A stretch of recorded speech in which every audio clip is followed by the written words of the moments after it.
Now, before starting the dark reaction and light reaction, first there is need that we should know the pigments that are involved in a photosynthesis. Pigments are substances that have the ability to absorb the light at a specific wavelength. Pigment क्या है? वो substances है जिनके पास ability होती है कि वो light energy को एब्जॉर्ब कर लें एंड पिगमेंट स्पेसिफाइड होते हैं कुछ स्पेसिफिक वेवलेंथ को एब्जॉर्ब करने के लिए. Chromatography shows the following leaf pigment. Chromatography में following leaf pigments पाए गए.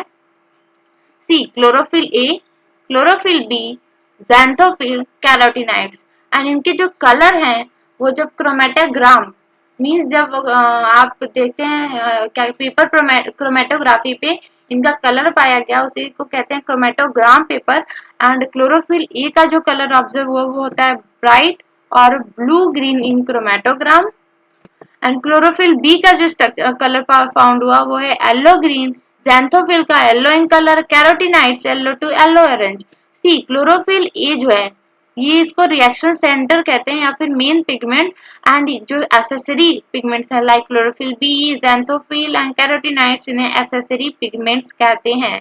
so, नाउ हम देखते हैं कि एसेसरी पिगमेंट्स के फंक्शन क्या होते हैं एंड रिएक्शन सेंटर या फिर मेन पिगमेंट जो कि क्लोरोफिल ए है उसका फंक्शन क्या होता है. Function of accessory pigment it they absorb the light at different wavelength and transfer the energy to the chlorophyll a. क्या होता है कि क्लोरोफिल ए जो है वो तो एब्जॉर्ब करता है लाइट को बट इतने वाइड रेंज ऑफ वेवलेंथ को नहीं एब्जॉर्ब करता. तो इस वजह से जो एसेसरी पिगमेंट्स हैं ये लोग डिफरेंट वेवलेंथ को एब्जॉर्ब करते हैं एनर्जी डिफरेंट वेवलेंथ वाले लाइट को एंड इनकी एनर्जी को ट्रांसफर करते हैं किसके पास रिएक्शन सेंटर या फिर क्लोरोफिल ए के पास. They protect the chlorophyll a from photo oxidation. अगर ज्यादा लाइट फॉल होगी तो क्लोरोफिल ए फोटो ऑक्सीडाइज हो जाता है. तो एसेसरी पिगमेंट्स क्या करते हैं प्रिवेंट करते हैं प्रोटेक्ट करते हैं क्लोरोफिल ए को कि वो फोटो ऑक्सीडाइज ना हो. The absorption spectrum and action spectrum coincide closely, showing that the photosynthesis is maximum at the blue and red region of the spectrum. Absorption spectrum. Absorption spectrum क्या होता है? एक side अगर आप यहाँ पे डिफरेंट स्पेक्ट्रम ऑफ लाइट को graph में प्लॉट करें और इस साइड पिगमेंट्स को तो यहाँ पे आप पाएंगे समथिंग लाइक क्लोरोफिल ए की बात करें तो ऐसा आप कुछ ग्राफ पाएंगे डिफरेंट. तो ये जो आपका ग्राफ आता है पिगमेंट्स पर्टिकुलर पिगमेंट्स और स्पेक्ट्रल लाइट के करस्पॉन्डिंग वही क्या है एब्जॉर्प्शन स्पेक्ट्रम है. एंड एक्शन स्पेक्ट्रम क्या होता है अगर एक प्लॉट पे सपोज वाई एक्सिस पे आप रेट ऑफ फोटोसिंथेसिस को प्लॉट किए हैं एंड एक्स एक्सिस पे डिफरेंट स्पेक्ट्रल लाइट को प्लॉट किए हैं तो आपका जो ग्राफ मिलेगा वो एक्शन स्पेक्ट्रम होगा. तो जो एब्जॉर्प्शन और एक्शन स्पेक्ट्रम होता है वो कोइंसाइड करता है क्लोजली मतलब एकदम ओवरलैप नहीं करता बट सम आप कह सकते हैं दोनों का मीन्स सिमिलर होता है ग्राफ सिमिलर होता है. इससे ये पता चल रहा है कि फोटोसिंथेसिस मैक्सिमम होता है रेड एंड ब्लू रीजन में.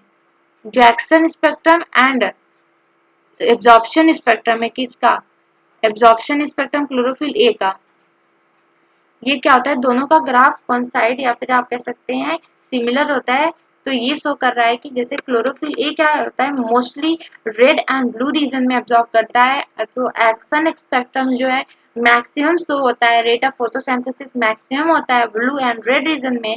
ये आपने उस एक्सपेरिमेंट में पाया होगा दैट इज TW इंजनमान ने जो एक्सपेरिमेंट किया था क्लैडोफोरा पे उन्होंने फर्स्ट एक्शन स्पेक्ट्रम को आइडेंटिफाई किया था.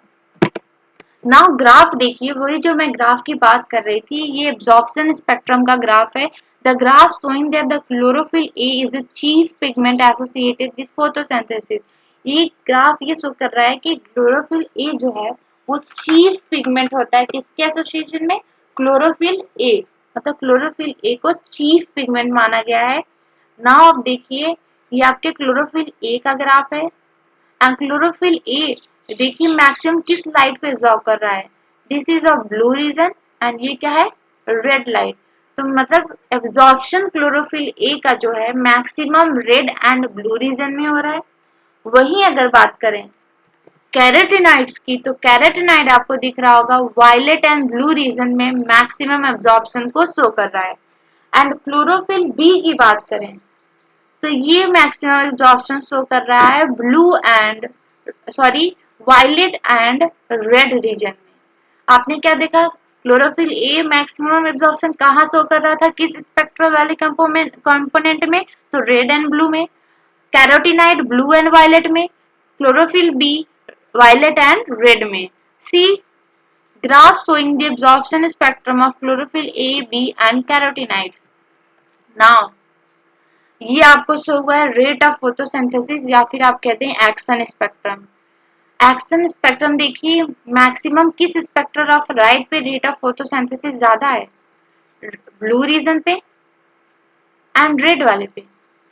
तो ये किस पिगमेंट की एब्जॉर्प्शन स्पेक्ट्रम के सिमिलर दिख रहा है, तो समटाइम्स आप क्या कहेंगे ए और ए टू बी मैक्सिमम ए की सिमिलर ज्यादा दिख रहा है एंड बट बी का भी देखें तो बी का भी ऐसा ही अप्रोच है, बट यहाँ पे ब्लू एंड रेड एकदम टू सेम किसकी एक्शन स्पेक्ट्रम एब्जॉर्प्शन स्पेक्ट्रम की तरह है, तो क्लोरोफिल ए की तरह।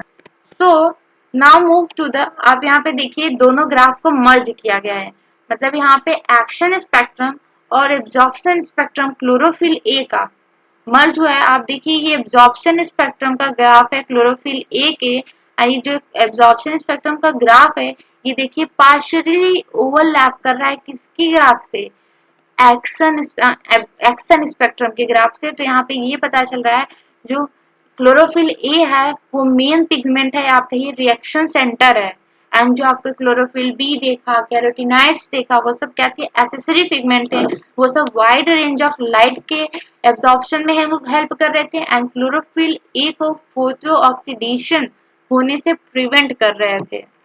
So this is all about the how pigments are involved in photosynthesis and their absorption spectrum as well as the action spectrum of photosynthesis.